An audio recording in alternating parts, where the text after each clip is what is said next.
5 چیز قبل از فرو رسیدن 5 چیز غنیمت بدان ای بنده مؤمن. شبابک قبل حرمک، اول جوانی را قبل از او که به سین پیرانسالی برسی و عملهایی را که جوان میکند دیگه کردن نتوانی.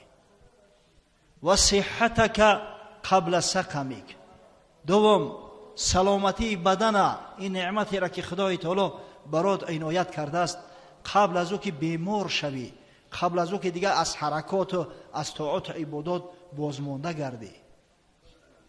و غناک قبل فقرک، غنیمت بدان ثروت بایگری را که خدای تعالی برات داده است قبل از او که به فقر مبتلا شوی.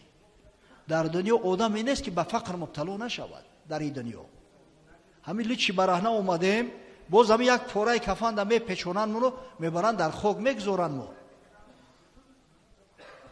تو را گر تو گدایی گر شهنشاه، 3 گز کرباس و 10 خیشت است همراه. دنیاگیرم که باشی نصیبه ایت همون 3 گز کرباس میشوه و دهنی لحدت با 10 خیشت محکم میکنن. چو بربندن ناگاهت زنخدان، همه ملک جهان اینجا زنخدان. بعد این عمره که چندین پیچ دارد، مشو غره که پی در هیچ دارد.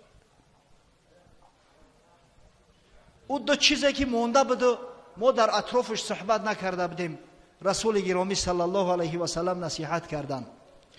و فراغک قبل شغلک او شغلک،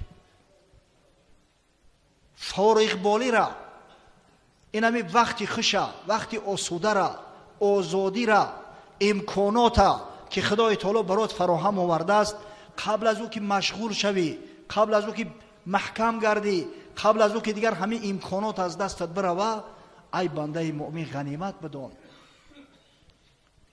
و حیاتک قبل موتک، و پنجمش حیاتا، این حیاتی را که به مال دنیا خریدش نمی شود، این حیاتی را که ثروتمندا آماده هستند برای 1 ماه زندگی صدها هزار دلار بتن 1 ماه اقلا زیادترک زندگی کنند در دنیا و خداوند برات مفت داده است. این را قبل از او که مرگ گریبانگیرت شود استفاده ببر برادر عزیز. سبحان الله.